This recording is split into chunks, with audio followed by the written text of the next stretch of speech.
Olá, sexto ano, tudo bem? Hoje, devido a vocês estarem em uma semana de simulados, nós teremos uma aula falando sobre revisões, tá? Para vocês fixarem melhor o conteúdo. A gente vai estar falando sobre algumas aulas que nós tivemos nesse quarto bimestre, tá? Então, para nós ganharmos tempo, vamos iniciar aqui falando sobre os jogos eletrônicos para smartphone.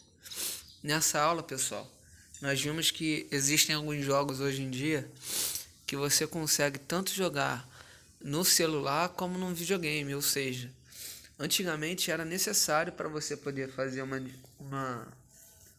momento de lazer, né, jogando videogame, que você tivesse o próprio aparelho, né, o console de videogame, por exemplo, o PlayStation, o Xbox, o Super Nintendo, entre outros, né? Talvez alguns que eu falarem aqui vocês nem vão se dar conta porque vocês são mais novos e nessa época de hoje eles nem existem mais, que seriam o Master System, o Mega Drive, o Atari, dentre outros. Então, nós vimos nessa aula que existem alguns jogos hoje em dia que você consegue normalmente jogar pelo celular, ou baixando alguns emuladores, ou simplesmente entrando lá na Play Store ou na Apple Store, dependendo de qual aparelho você tenha, e você consegue baixar o jogo numa boa e fazer a sua diversão aí, seu momento de diversão. Sempre lembrando que o celular, pessoal, ele é para o seu uso controlado, tá? Evitem ficar muito no celular, tá? Evitem ficar o tempo todo no celular. Mas, voltando ao nosso assunto, hoje em dia existe uma variedade enorme de jogos eletrônicos para smartphone, né? Desde jogos para educativos, tá? Que vão te ensinar algo, como jogos simplesmente para você se divertir. Jogo de carro, jogo de corrida, jogo de futebol, de esportes, né? Jogos de Free Fire, por exemplo, Call of Duty. A gente teve uma lista, né, nessa aula de alguns jogos que foram considerados os mais utilizados hoje em dia pelos jovens, né? E a gente percebe aí que hoje em dia você consegue qualquer coisa pelo celular, né?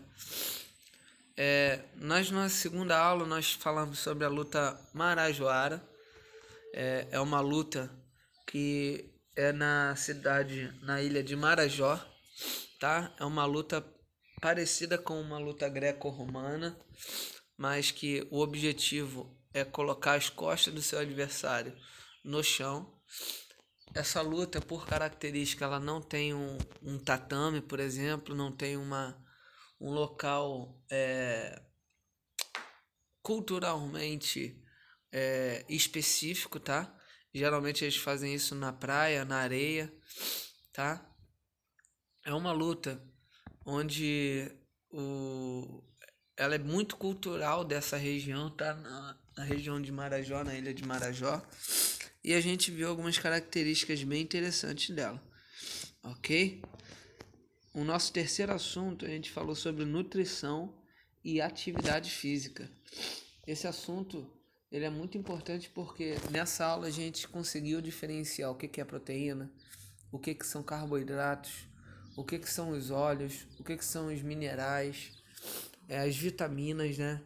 Então a gente conseguiu ter uma aula bem, ao mesmo tempo que completa, bem resumida, do que seria cada alimento, da onde fica estipulado cada alimento, tá? A gente percebeu que se você alinhar a sua alimentação com a prática de atividade física, você tende a ter uma vida muito mais saudável, tá? Do que você não ser ativamente físico, ou não ter uma alimentação correta, ok? Então a gente conseguiu, né, perceber que é possível que nós tenhamos uma vida com uma saúde legal, com uma expectativa de vida legal, evitando algumas doenças, tá?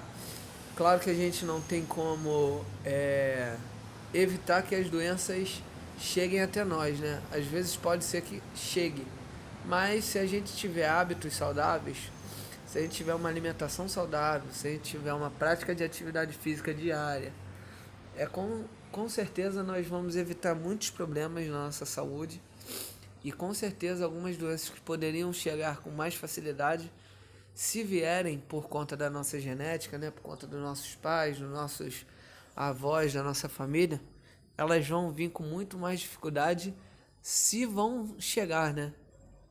Porque hoje em dia já é comprovado que quando você faz atividade física, quando você tem uma alimentação legal, você evita muitas doenças.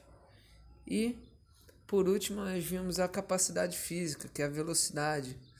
A gente falou sobre algumas características, né, da velocidade. A gente falou sobre velocidade acíclica e velocidade cíclica. E aí, para relembrar isso, que pode confundir vocês, velocidade acíclica se resume em exercícios ou atividades ou até mesmo esportes e movimentos onde você consegue perceber aonde foi o início e aonde pode ser que seja o final daquele movimento. Por outro lado, a velocidade cíclica, ela não tem essa característica. Se você perceber algum movimento cíclico, você não consegue diferenciar onde começou a onde termina. Por quê? Porque é um ciclo, né? Vamos colocar assim para você entender. Então ele vai início, fim, e você não consegue distinguir aonde foi isso, o início, aonde foi esse fim. E aí, para citar alguns exemplos para você poder entender melhor, exemplos de velocidade acíclica, luta,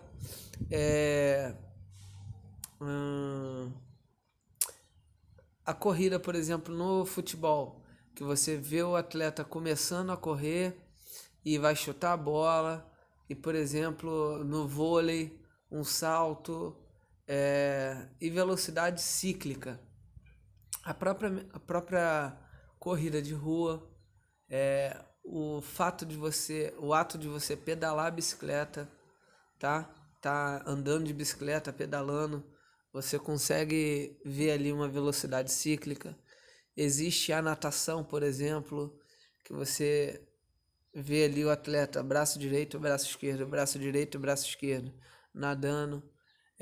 Existe, por exemplo, o remo, onde você tá com o remo ali na mão e você vai direita, esquerda. Então é um ciclo de movimento, né? Então esses são alguns exemplos, tá? Bom, pessoal, essa é a aula de hoje. Como eu falei para vocês, é rapidinho, só pra gente fixar o conteúdo que já foi passado.